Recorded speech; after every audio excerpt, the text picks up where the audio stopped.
이제 오늘 말씀 제목은 약속의 땅은 늘 거칠었다. 이게 참 이 제목이 심상치 않은 게 하나님께서 부르시고 하나님께서 약속하시고 하나님께서 정말 창세전에 택정하시고 예정하시고 그리고 약속을 주시고 보내시고 그러셨단 말이에요. 그러면 이제 거기 가서 그 약속의 땅에 가서 뭘 누려야겠습니까? 풍성함과 부요함과 은혜와 사랑과 주님이 얼마나 많은 축복을 해주셨는지 이런 거를 누리고 경험해야 될 것 같은데 근데 희한하게 그렇지 않단 말이에요. 약속의 땅을 찾아간 사람들의 대부분이 성경에 등장하는 분들을 보면 이삭 같은 분들, 특별한 분들이에요. 이런 분들 제가 보기에는 이런 분들 빼고는 거의 다 정말 고생을 많이 합니다. 고난이 많아요. 정말 힘든 생을 삽니다. 죽을 위기도 겪고 정말 많은 어려움을 겪으면서 생을 살아내게 됩니다. 왜 그럴까? 아니 분명히 약속해서 갔는데 가라고 해서 갔는데 주님이 시키셔서 갔는데 아니 왜 폭풍이 오고 왜 고난이 오고 왜 어려움이 오는가?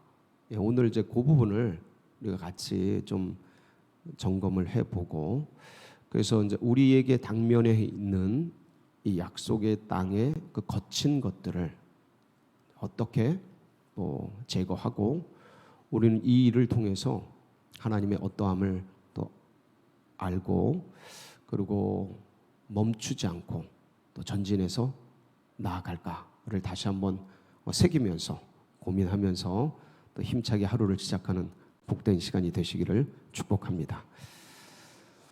대표적으로 아브라함을 주님께서 이제 부르셨지 않습니까? 어제 우리가 이제 본 바와 같이 그래서 갈대아 우르에서 부르고 또 하란에서 불렀어요. 그리고 이제 약속의 땅을 향해 들어갑니다. 그때가 이제 75세였죠. 그래서 이제 들어갔더니 이제 오늘 이 말씀 우리가 읽은 이 짧은 한 절의 말씀을 읽었어요. 들어갔더니 그 가나안 땅에 뭐가 임했어요? 기근이 임했어요. 그러니까 있을 수가 없는 거죠. 중동에 가뜩이나 뜨거운 땅 아니겠습니까? 열사의 땅이잖아요. 그러니까 기근이 든 거예요. 그러니까 먹을 게 없는 거죠. 존재할 수가 없는 거예요. 살 수가 없는 거예요. 너무 힘든 거죠. 그러니까 이제 뭐 기도도 없이 그냥 애굽으로 내려가 버리는데 뭐 갔는데 있을 수 없으니 그냥 피하는 거죠. 피해서 거기서 이제 우여곡절을 겪고 이제 올라오게 되는데 이 하나님께서 왜 아브라함을 가나안 땅에 보내시고 기근을 보내셨을까요? 기근을 맞게 하셨을까? 이 부분입니다. 근데 그럼 아브라함만 그러느냐? 그렇지 않죠. 요셉에게 어제 이제 꿈을 줬지 않습니까? 17살 때 꿈을 줬습니다. 꿈이 뭔지 몰라요? 근데 꿈을 주신 분은 제가 말씀드렸잖아요. 무의식 세계에 있는 것은 인간이 어떻게 할 수 있는 게 아니다. 인간이 조작할 수 있는 게 아니에요. 조종할 수 있는 게 아니에요. 그러니까 이게 하나님이 주셨는데 이거 모르죠. 하나님이 주신지 뭔지 그냥 개꿈인지 지나가는 꿈인지 잘 모르죠. 근데 이거 하나님이 주신 거거든요. 모를 뿐이지. 근데 나중에 이제 알게 되죠. 그런데 중요한 건 주님이 주신 그 꿈을 주셨고 어떤 약속을 주셨고 비전을 주셨는데 이후에 17살 이후에 진행되는 요셉의 삶은 어땠습니까? 그 꿈 얘기했더니 형들이 엄청 싫어하잖아요. 그리고 야 꿈꾸는 자가 오는도다 저를 죽여 저 꿈이 어찌 되는지 보자. 그리고 죽이려고 그러잖아요. 그 사람 죽이려고 그럴 때 그냥 맨눈으로 안 되죠. 살기를 띠고 이제 그렇게 처리하게 되는데 근데 거기서 가까스로 형님들이 죽일 필요 뭐 있냐 그러면서 구덩이에 던져 넣었다가 구덩이에서 그 상인들 기다릴 때 상인들도 그냥 우연히 지나가는 걸 보고 유다가 야 우리가 손에 피를 묻힐 일이 뭐 있냐, 동생 죽여서 저 팔아버리자 하죠. 근데 그 사이 시간 구덩이에서 형님들이 죽이려고 그랬던 그 살기를 느끼고 구덩이에 던져져서 이제 자기 죽을 걸 아는데 그 공포, 두려움, 불안, 그 행복하게 잘 살아온 것만큼 떨어지는 낙차는 더 크게 느껴지는 거예요. 아픔이 더 큰 거예요. 고통이 더 아프다고요. 그래서 거기서 그 두려움과 불안에 떨고 있을 그 요셉을 생각해 보세요. 그거 자체가 지옥이죠. 고통이죠. 그러니까 우리 생각하면 돼요. 잘 살고 있다가 어느 날 갑자기 큰일 꽉 만나는 거예요. 그러면 잘 산 것만큼 고통이 더 커요. 원래 힘들고 어려웠으면 또 힘든가 보다 이러는데 잘 산 것만큼 고통스러우면 더 아프다니까요. 그러면서 상인에게 끌려가서 보디발의 집에 내려가서 거기서 그냥 스트럭을 했겠죠. 몸부림치면서 그 어디 뭐 가정 총무가 그냥 됩니까? 외국인이 여러분 어디 식당이나 어디 가도 공장에 가도 외국인은 어떻게 대합니까? 우리들도 어떻게 대하는지 뻔히 알죠. 뭐 아무리 잘해도 외국인이죠. 그냥 무시하고 이렇게 하는 게 보통 그냥 인지상정입니다. 옛날에는 더 했죠. 인간 취급 안 했죠. 근데 그렇게 하면서 그 모진 어려움과 여러 가지 일들을 무시를 냉대를 겪으면서 이제 견뎌내고 올라갔더니 아우 이제는 고생 끝 행복 시작인가 보다 했더니 그 부인에게 또 억울하게 누명 씌워져서 감옥에 들어가고 거기서 또 뭔가 희망을 두 신하의 꿈을 해석해서 뭔가 좀 보려고 그랬더니 다시 잊혀지고 그리고 다시 바로 왕의 꿈을 해석하면서 총리가 되고 몇 살에 총리가 돼요? 30세 17살 꿈꾸고 몇 년 걸립니까? 13년. 13년의 파란만장한 시간들을 쫙 보내는 거예요. 그러니까 이게 신기하다. 꿈은 주님이 주셨는데 고통은 인간이 겪네. 예? 아니 약속은 아브라함이 받았는데 생의 어려움은 아브라함이 고스란히 겪지 않습니까? 애굽 내려가서 이렇게 저렇게 치다 올라와서 이거 안 되겠다. 어떻게든 이거 자식이 있어야 되는 자식. 별거 다 하잖아요. 뭐 자기 집에서 길리운 엘리에셀이 내 아들입니다. 이스마엘을 한번 놔보고 첩을 두고 그러면서 여러 가지 시도를 해보고 그런 과정들을 통해서 결국 몇 살에 아브라함은 그 아들을 하나 낳습니까? 100살에 낳죠. 자, 75세 하란에서 떠나서 그래서 가나안에 들어가서 100살에 아이를 낳습니다. 이삭을 낳아요. 몇 년 걸린 거예요? 25년. 25년 동안 치열한 생을 살아갑니다. 예, 별 어려움을 다 겪어요.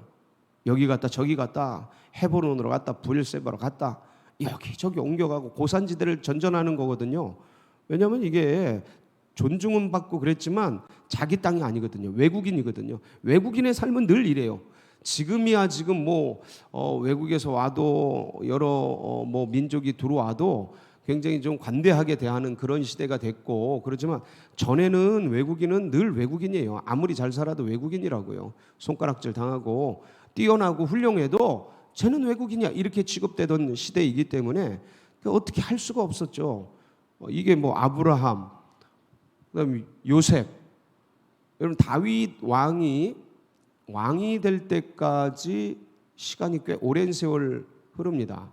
그러니까 사울이 사무엘에게 이제 하나님께 버림을 받고 사무엘에게 그 말을 듣고 나서 하나님께서 사무엘에게 내가 지명할 사람에게 가서 기름을 부어라 라고 말을 하죠. 말씀을 하시는데 그게 이새의 집이었어요. 이새의 집에 가가지고 아들들이 쭉 나오는데 엘리압부터 시작해가지고 뭐 삼마 해가지고 쭉 7명의 아들이 나오는데 너무 멋지고 훌륭한 사람들이었어요. 기름을 부으려고 하니까 아니다. 난 사람을 외모로 보지 않고 중심을 본다. 이 사람들은 아니다. 그래서 마지막 말째 8째 양치고 있는 애 데리고 오지요. 그 보니까 이 사람이 기름 부어라 해가지고 기름을 붓습니다. 기름을 부었더니 이 다윗이 성령에 뭐 하게 돼요? 하나님의 영에 충만하게 됩니다. 사무엘상 16장 13절 보면 참 멋있는 장면이죠. 한번 보시겠습니다. 시작. 사무엘이 기름 불병을 가져다가 그의 형제 중에서 그에게 부었더니 이날 이후로 다윗이 여호와의 영에게 크게 감동되니라. 사무엘이 떠나서 라마로 가니라. 자, 여호와의 영에 뭐 했어요? 크게 감동이 됐어요. 하나님이 나에게 이 왕으로 기름 부음 분 받는 겁니다. 왕으로 그냥 기름을 그냥 부은 게 아니고 왕으로 세움을 받는 건데 하나님이 나를 지명하여 불렀구나. 하나님께서 이런 놀라운 기름 부음을 부으셨구나. 하나님이 나에게 성령의 감동을 주셨구나. 하나님의 영으로 충만케 하셨구나. 그러면 주님께서 부어주신 영과 성령의 은혜 속에서 정말 그냥 위대한 기적과 은혜와 역사가 쫙 열리고 펼쳐져야 되는 거 아니겠습니까? 그런데 놀랍게도 요 뒤에 보면 정말 이제 사울에게 부름받아서 음악 치료 그렇게 하는가 하고 그 다음에 이제 다윗과 골리앗 전쟁이 나와요. 그러면서 확 뜨는가 했더니 누구에게 미움을 받습니까? 사울에게 미움을 받아요. 사울은 천천히요, 다윗은 만만이다. 이 말씀이 나오는데 그러면서 사무엘상 18장 7에서 9절을 보면 그리고 11절 이렇게 한번 볼까요? 7절 9절 11절 시작. 여인들이 뛰놀며 노래하여 이르되 사울이 죽인 자는 천천히요 다윗은 만만이로다 한지라. 사울이 그 말에 불쾌하여 사울이 어떻게 됐어요? 그 말에 불쾌하게 됐습니다. 그래서 심히 노하여 이르되 다윗에게는 만만을 돌리고 내게는 천천만 돌리니 그가 더 얻을 것이 나라 말고 무엇이냐 하고 이제 경계를 하죠. 11절 보면 그날 후로 사울이 다윗을 주목하였더라. 좀 경계하는 거예요. 주목한 게 좋아서 주목한 게 아니고 이제 경계심을 갖고 보는 겁니다. 그러고 나서 뒤에 보면 이제 사무엘상 18장 7절 9절 여기 뒤에 보면 이제 이 사울이 다윗을 죽이려고 창을 던집니다. 그때부터 계속 시작이 되는 거예요. 근데 이제 이렇게 창을 던지고 죽이려고 하는 이것이 나중에는 점점점 심해져서 이제는 공권력을 개인적으로가 아니고 공권력을 동원해서 죽이려고 그래요. 군사들을 보내고. 그래서 이제 노부로 도망가죠. 그리고 추격합니다. 결국은 이 나라 속에서 있을 데가 없어서 어디로 갑니까? 블레셋으로 도망을 가요. 블레셋으로 도망가서 거기서 또 그 블레셋 장군들이 이 다윗을 저거 골리앗 죽인 사람 아니냐, 우리 군사 죽인 사람 아니냐, 이때 없애야 된다, 이런 어떤 그런 분위기 속에서 미친 채를 하죠. 미친 채를 하고 다시 빠져나와요. 그래 이 국내에 들어와가지고 또 광야를 돌면서 고난과 어려움과 그 사울이 3,000명의 군사를 동원해서 그 다윗을 제거하려고 쫓기는 이 각축전이 오랜 시간, 한 달, 두 달이 아니고 10년 넘게 쭉 진행이 됩니다. 굉장히 고통스러워요. 또 망명을 해서 넘어갔다가 다시 들어오고 이거를 계속해요. 오랜 시간이 흘러가는 거죠. 이게 뭘까? 왜 이럴까? 왜 이런 시간이 필요한 걸까? 아니, 하나님께서 성령에 충만하게 성령으로 기름 부으셨으면 앞에 형통대로가 열리고 정말 좋은 사람 붙여주셔서 하나님의 나라를 일구고 정말 하나님께서 원하시는 그러한 다윗 왕국을 세우고 이끌어가시면 얼마나 멋있을까? 근데 그렇지 않아요. 성경은 그렇지 않아요. 역사는 그렇지 않아요. 계속 이렇게 쫓겨갑니다. 고난 속에서, 어려움 속에서, 힘든 속에서. 그래서 몇 살에 이제 왕이 됩니까? 유다 왕이. 다윗은 30세에 유다 왕이 됩니다. 그래서 헤브론에서 7년 6개월을 다스리게 되죠. 예루살렘으로 들어가게 되는데, 그러니까 이제 30살 유다 왕이 돼서도 계속 남북 전쟁을 가져요. 북이스라엘 이 사울 왕가와 남유다의 이 다윗 왕가가 계속 싸웁니다. 계속 싸워요. 그 사울이 아들들과 함께 요나단과 함께 길보아 산에서 전투 중에 다 죽게 되는데 그래도 남은 세력들이 있기 때문에 계속 싸웁니다. 오랜 세월 싸워요. 한두 해를 싸우는 게 아닙니다. 그렇게 싸우고 나중에는 또 주변 국가들하고 전쟁을 치르고, 그러니까 다윗은 평생의 전쟁을 하고 전쟁터에서 죽을 고비와 어려움을 겪고 그렇습니다. 왕이 될 때까지만 해도 십수년이 넘게 걸려요. 왕이 돼서도 치열한 전쟁이 계속돼요. 그리고 남북이 통일되고 그러고도 전쟁이 계속됩니다. 이러한 생을 이제 다윗이 살아갑니다. 여러분, 예수님은 어땠을까요? 예수님이 인간을 구원하기 위해서 이 땅에 찾아오시잖아요. 그렇죠? 근데 예수님이 처음에 빛으로 이 땅에 오셨는데 그 빛을 사람들이 압니까? 받아들입니까? 수용합니까? 거절합니까? 거절합니다. 요한복음 1장 5절에 보면 거기 이렇게 기록이 되어 있는 장면이 나옵니다. 빛이 어둠에 빛이 돼 어둠이 깨닫지 못하더니. 그리고 11절에 보면 자기 땅에 오는데 11절 자기 땅에 오매 자기 백성이 영접합니까? 영접하지 않아요. 로마서 1장 28절에 보면 거기 한번 보겠습니다. 거기 보면 하나님 두기를 마음에 싫어하죠. 또한 그들이 마음에 하나님 두기를 싫어하며 하나님께서 그들을 그 상실한 마음대로 내버려 두사 합당하지 못한 일을 하게 하셨으니. 참 신기합니다. 왜 이럴까? 제가 한 가지 여쭙겠습니다. 여러분, 인간이 성선설이 맞습니까? 성악설이 맞습니까? 여러분 어떻게 생각하세요? 성선, 그러니까 인간이 선하게 지음받았다, 인간이 악하다 원래부터. 어떤 게 맞으시는 것 같아요? 둘 중에 하나겠죠? 네, 둘 중 하나입니다. 근데 첫 번째 것도 맞고 두 번째 것도 맞습니다. 둘 다 맞아요. 왜냐하면 하나님은 본래 인간을 어떻게 만드셨어요? 선하게 만드셨습니다. 아름답게 만드셨어요. 성선설이 맞아요. 그러니까 빛이 있으라, 빛이 있으니 하나님 보시기에 좋았더라.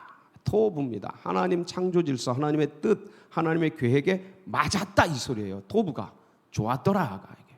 그러니까 이게 쭉 진행이 됩니다. 여섯째 날까지. 그리고 인간을 지으시고 심히 좋았더라요. 심히 좋아하십니다. 인간이 창조된 것이 하나님의 뜻에 맞고 하나님의 뜻에 맞는 게 선한 거예요. 거룩한 거예요. 아름다운 거예요. 진실한 거죠. 인간은 이렇게 아름답게 지으심을 받았고 천지 만물이 그렇게 아름답게 지어졌습니다. 근데 어떻게 돼요? 인간이 죄로 말미암아 타락하게 되죠. 자, 타락한 상태에서 태어나는 그 인생들은 다 어떻게 돼요? 본래부터 해 아래 모든 사람이 죄를 범하였음에 하나님의 영광에 이르지 못하는 그런 비극적인 죄인들로, 성악설로 태어나게 됩니다. 제가 이 얘기를 왜 하냐면, 왜 고통이냐? 하나님의 사람들이 가는데, 하나님의 약속의 사람이 가는데, 하나님의 비전의 사람들이 가는데 왜 고통이냐면, 원래 하나님의 것인데, 원래 주님의 것인데 타락해 있는 겁니다. 빼앗겨져 있는 거예요. 누구에게요? 원수 마귀에게요. 하나님 아닌 높아진 견고한 이론 속에 잡혀있는 우상들에게 빼앗겨져 있는 거예요. 하나님이 뺏긴 게 아닙니다. 인간이 뺏긴 거예요. 다 주신 걸. 원래 하나님 우리에게 다 주셨어요. 모든 것을 다스려라. 주셨습니까? 안 주셨습니까? 창세기 1장 26절 28절에 보면 천하 만물을 다 다스려라 하고 다 주셨어요. 근데 인간이 그걸 뺏겨버리죠. 타락해버립니다. 그러니까 다 상실했어요. 하나님을 마음에 두기를 싫어하니까 하나님 아닌 다른, 그러니까 피조물을 조물주처럼 섬기는 비극적인, 다스려야 될 대상이 이제 인간을 다스리는, 이게 우상이거든요. 내가 다스려야 될 그 피조물, 그것이 나를 다스리는, 이게 이제 우상화예요. 그렇게 전락을 해서 이 땅에 있는 것들을 이제 다 뺏겨버리고 죄로 인해서 이제 변질이 되죠. 그 죄로 인해서 변질이 될 때 창세기 3장 17절 18절에 보면 땅도 변질됩니다. 저주를 받아요. 보시겠습니다. 아담에게 이르시되 내가 네 아내의 말을 듣고 내가 네게 먹지 말라 한 나무의 열매를 먹었은즉 땅은 너로 말미암아 저주를 받고, 뭘 받고요? 이거예요. 이거 땅은 너 때문에 이 소리야. 네가 타락해서 이 소리. 네가 죄를 범해서 땅은 너로 말미암아 저주를 받고 너는 네 평생에 수고하여야 그 소산을 먹으리라. 그래서요, 땅이 내게 뭘 내요? 가시덤불과 엉겅퀴를 낼 것이라. 네가 먹을 것은 밭의 채소인지. 그리고 19절에 보면 이제 땅뿐만 아니라 네가 흙으로 돌아갈 때까지 얼굴에 땀을 흘려야 먹을 것을 먹으리니 네가 그것에서 취함을 입었음이라. 너는 흙이니 흙으로 돌아갈 것이니라 하시니라. 인간도 저주를 받죠. 죄의 삭슬 받죠. 값을 받습니다. 흙에서 왔으니 흙으로 돌아가게 되는 비극적 운명을 맞이하게 됩니다. 그러니까 이제 땅도 타락했고 인간도 타락했고 그 하나님 보시기에 좋았더라 톱, 아름답더라 톱, 심히 좋았더라 톱 했던 것들이 전부 변질되고 타락하고 죄로 물들고 엉겅퀴를, 그 귀하고 아름다운 값진 맛있는 과실을 내던 땅이 엉겅퀴를 내고 가시를 내고 그러면서 전부 이제 물들어 버린 거예요. 로마서 8장 19절 22절에 보면 이 천지 만물이 뭐 하고 있는지 한번 보시겠습니다. 피조물이 고대하는 바는, 이 만물이, 천지 만물이 고대하는 바는 하나님의 아들들이 나타나는 것이니 피조물이 허무한데 굴복하는 것은 지금 이 죄악 가운데 무너져 있고 굴복하지 않습니까? 예, 그것은 자기 뜻이 아니오 오직 굴복하게 하시는 이로 말미암음이니라. 그 바라는 것은 피조물도 썩어짐의 종노릇한 데서, 이 죄의 저주를 받아서 이 여기에 종노릇하는 데서 해방되어 하나님의 자녀들의 영광의 자유에 이르는 것이니라. 그러니까 이 피조물도 천지 만물도 전부, 인간도 그렇죠. 인간도 이 죄악 속에서 피조물을 섬겨가면서 우상을 섬겨가면서 간절히 소망하는 것은 영혼을 사모하는 마음들로 이제 그런 것들이 있는데, 일이 돼서 모든 땅을 다 뺏겨버린 거예요. 하나님의 땅인데 다 뺏겨버린 거예요. 하나님의 것인데, 하나님의 자녀인데 사단의 것이 돼버린 거예요. 네. 여러분 생각해 보세요. 내가 낳는데 내 새끼인데 남의 자식이 돼버렸어. 네? 유괴돼가지고 거기서 길러져가지고 그렇게 돼버렸어. 이거 얼마나 비참한 일입니까? 예?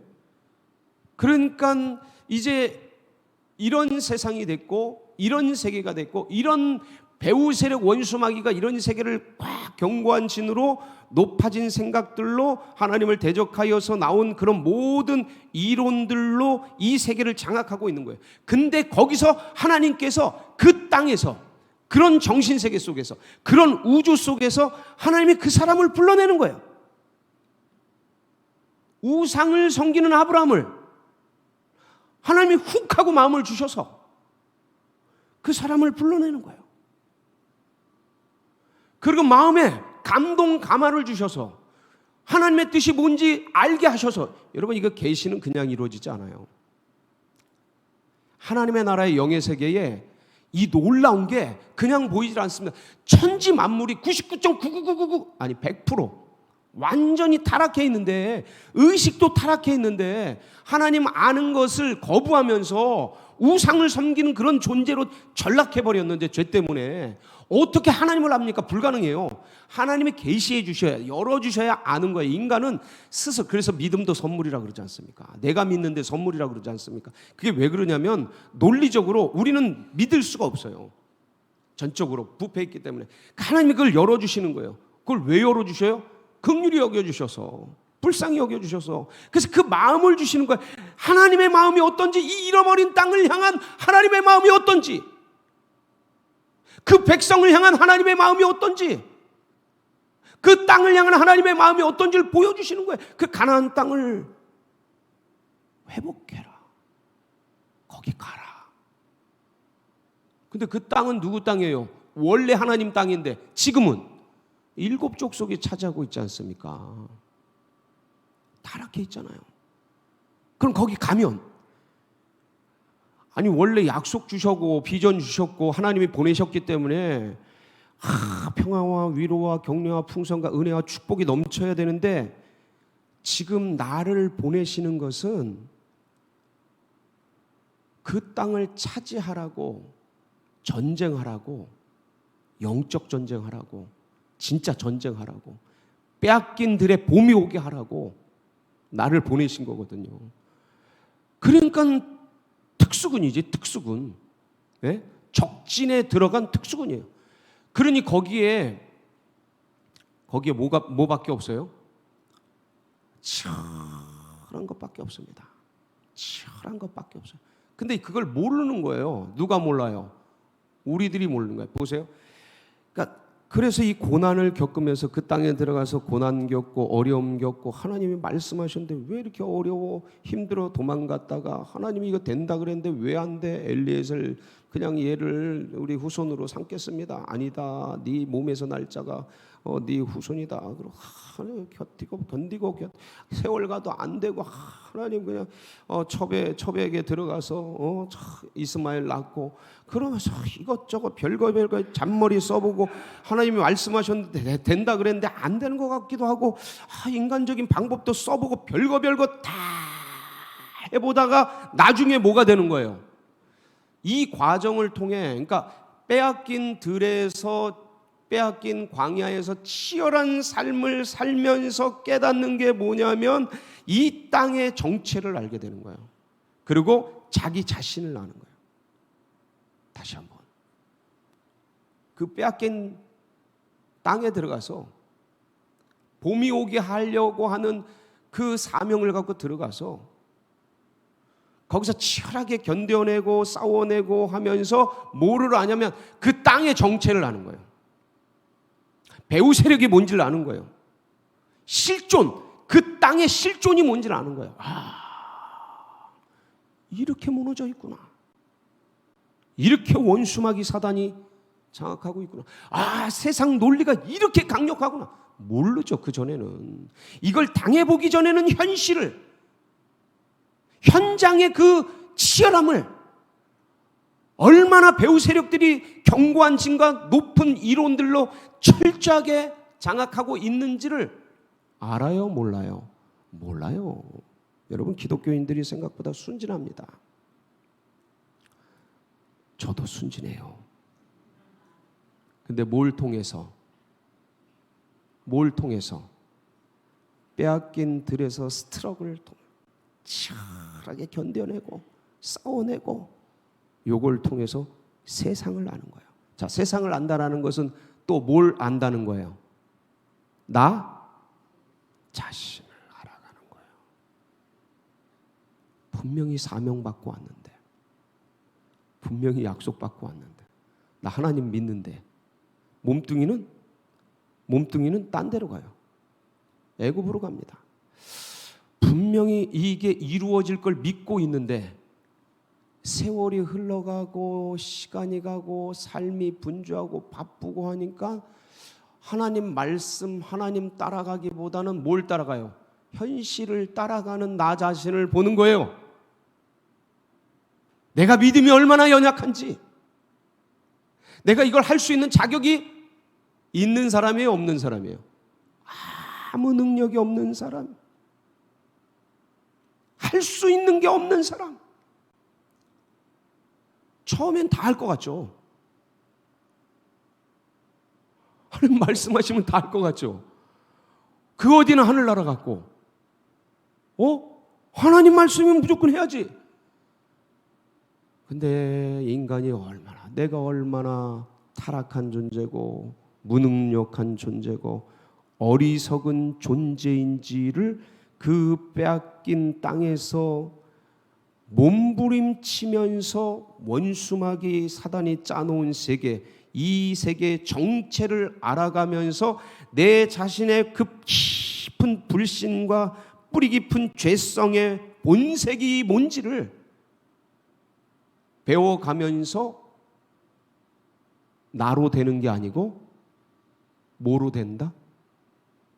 하나님으로 된다. 나의 나 된 것은 나로 말미암아 된 것이 아니라 하나님의 은혜로 되어진다.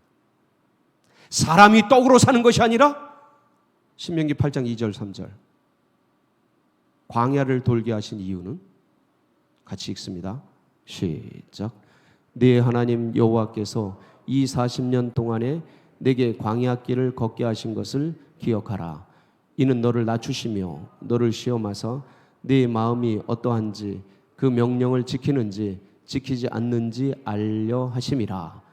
너를 낮추시며 너를 줄이게 하시며 또 너도 알지 못하며 네 조상들도 알지 못하던 만나를 내게 먹이신 것은 사람이 떡으로만 사는 것이 아니요 여호와의 입에서 나오는 모든 말씀으로 사는 줄을 내가 알게 하려 하심이라.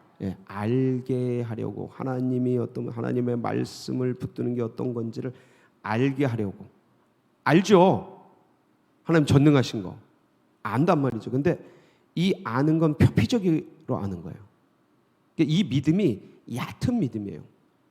근데 이 시간들을 빼앗긴 광야에서, 빼앗긴 이 들에서 스트러글하고 몸부림치고 고난과 맞부딪히고 도망가고 쫓겨가고 거기서 살아내려고 주님 도와주세요 기도하고 그 사망의 음침한 골짜기를 지나면서 주님의 십자가 막대기를 붙들고 어찌하든지 살아내려고 과정을 통해서 내가 얼마나 불신이 많고 내가 얼마나 죄악으로 타락한 존재인지 뼛속 깊이 얼마나 죄가 새겨져 있는지를 보고 현실이 얼마나 녹록하지 않은지 얼마나 원수마귀 사단들이 이 견고하게 짜놨는지를 경험하면서 사람이 할 수 있는 게 아니라 내 능력과 내 실력으로 할 수 있는 게 아니라 오직 하나님의 은혜와 능력으로 되어지는구나. 이거를 이제 배워가는 거예요.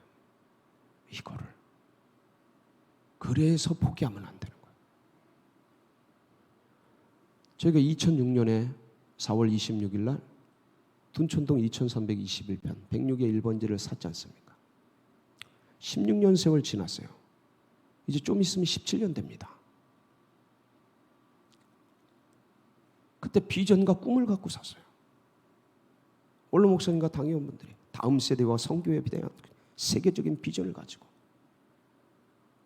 그린벨트인 거 알고 샀어요. 근데 사실은 그 땅 밟기를 하고 기도를 쌓으면서 그게 어느 정도 하면 풀릴 줄 알았어요. 아직도 안 풀려요. 참 놀라운 것은 저 땅이 이제는 공직자가 나오는데 저 땅 풀겠습니다 하고 공약을 걸 정도로 저기 그린벨트에 가치가 없는 땅이 돼버렸어요. 아니 그린벨트를 그냥 막 풀 수는 없잖아요. 그게 가치가 없으니까 공약을 거는 거 아니에요. 공약이라는 게 뭡니까? 모든 전 국민이 보면 볼 수 있는, 객관적으로 알 수 있는, 납득 가능한 그런 상태가 됐을 때 공약을 거는 거예요. 그냥 막 하는 거 아닙니다. 그러니까 저건 무가치한 거라는 걸 모든 국민이 용납하고 이해할 수 있는 수준이 돼버렸어요. 그래서 구청장 선거에 공약으로 여야 아주 다 상관없이 다 공약을 걸었어요. 근데도 안 풀려요. 묶여 있어요. 매여 있어요. 둔촌 아파트는 다시 재시작을 했어요. 2025년 1월 달에 입주한다고 보도가 됐습니다. 이제 길어봤자 2년이죠. 지금 1월이니까. 먼저 들어가고 우리가 먼저 들어가고 늦게 들어가고 그 얘기하는 게 아니에요. 그게 문제가 아니에요. 그건 하나님의 때 하나님께서 하시죠. 예? 우리가 먼저 들어가는 게 우리 서울제일교회와 세계선교와 다음 세대를 위해 좋으면 먼저 들어가게 할 것이고, 나중에 들어가는 게 더 좋으면 하나님께서 나중에 들어가게 하실 것이고, 문제는 뭐냐면 우리가 무엇인가를 해야 된다는 거예요. 묶여있는 저 땅, 빼앗긴 저 땅 가운데 하나님의 나라가 임하도록, 하나님의 역사가 임하도록 우리는 뭔가를 해야 된다는 거예요. 손 놓고 가만히 있으면 안 된다는 것이죠. 제가 어제 말씀을 드렸어요. 하나님이 일하시게 하려면 뭐 해야 된다고요? 우리가 기도해야 된다. 기도는 하나님이 일하시게 하는 가장 좋은 방법이에요. 사람이 일을 하면 일만 하게 되지만 사람이 기도를 하면 하나님께서 일하시고 하나님이 전쟁하셔요. 이건 우리가 고대로부터 지금까지 변치 않는 영적 진리 중에 하나입니다. 물론 주권은 하나님께 있습니다. 전 늘 말씀드려요. 우리가 기도해도 안 들어주실 수 있어요. 예? 그건 하나님의 주권이에요. 그러나 우리가 창세기부터 이 계시록까지 쫙 봤을 때 하나님은 신실하게 기도하는 주의 백성들의 기도를 외면하지 않으셔요. 항상 응답해 하셨어요.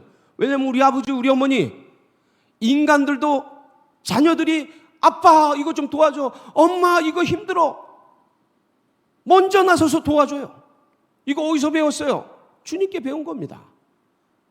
그림자죠. 주님은 우리보다 더 예민하시고 더 좋으신 분이에요. 우리가 원하는 것, 뜻하는 것, 필요한 거, 그게 뭔지를 먼저 아시고 먼저 들어주시는 분이에요. 그러니까 주님께서 반드시 필요한 대로 역사하실 겁니다. 그런데 그건 주님의 몫이고 우리는 우리의 일을 해야 하는 거예요. 왜 안 되지? 16년 동안 땅을 밟고 기도했는데 왜 안 되지? 되고 안 되고는 하나님의 역사 속에 있습니다. 우리는 계속 뭐 해야 돼요? 이 시간들을 통해서 분투하면서 땅을 밟으면서 하나님, 다음 세대, 지금 다음 세대가 선교 대상이 됐잖아요. 4% 이하가 됐잖아요. 다음 세대가. 외국에 나갈 일이 아니죠. 아니, 외국에 나가야 되고 선교도 해야 되는데, 제가 지금 강조하고 말씀드리고 싶은 부분은 그 다음 세대가 외국보다도 선교의 복음화율이 떨어졌다라는 거예요. 그럼 어디를 해야 되는, 어디를? 그걸 위해서 우리가 뭘 해야 되냐? 저거를 16년, 17년 전부터 앞에 선조들이 준비를 해놨는데 저걸 그냥 저렇게 냅둘 거냐라는 거예요. 우리가 하나님이 일하시도록 기도해야 되고, 어제 제가 말씀드려서 공무원들이 일하게 하려면 뭐 해야 된다? 여러분 그거 하세요. 우리가 해야 됩니다. 되고 안 되고는 주님의 몫이에요. 우리는 우리의 역할을 해야 돼요. 가만히 넋놓고 있어서는 안 돼요. 아유, 이거 해도 안 돼. 그건 주님의 몫이에요. 우린 해야 합니다. 우린 가야 돼요. 우린 전진해야 돼요. 그때 비로소 100세에 낳은 이 아브라함, 이러면 애굽으로 도망가고 저러면은 이스마엘 낳고 이러면은 엘리에셀 세우려고 그러고 그랬던 이 아브라함이 나중에는 100세에 낳은 아들을 너 그거 번제로 바쳐라 라고 말씀하실 때 그거를 아침에 일찍이 일어나서 탁 모리아산으로 데려가서 확 그냥 해서 잡으려고 할 때 주님이 말리시죠. 이 믿음이 된 겁니다. 이 세월을 통해, 치열한 시간을 통해 하나님 말씀 듣는 게 가장 좋아. 그리고 아들을 잡아 죽이라는 이 말씀이 하나님의 말씀인 걸 분별하는 인식, 믿음, 그게 된 거예요. 처음에는 엘리에셀인지 기다려야 되는지 그것도 모르던 이 사람, 애굽으로 가야 되는지 말아야 되는지도 모르던 아브라함이 100세에 낳은 약속의 아들을 쳐 죽이라는 이 말씀이 하나님 말 논리적으로 모순이잖아요. 내 후손이 별과 같이 많아질 것이다. 그런데 아니 이삭 죽이면 그게 어떻게 됩니까? 그때 무슨 뭐 부활할 걸 뭐 그런 걸 압니까? 근데 그걸 하나님이 하실 수 있다라는 믿음까지 가버린 거예요. 그러니까 믿음의 조상이 되죠. 원래 별로였잖아요. 그런 사람이 되죠. 다윗 그 치열한 과정을 통해 왕이 돼서 가장 위대한 나라를 건설하잖아요.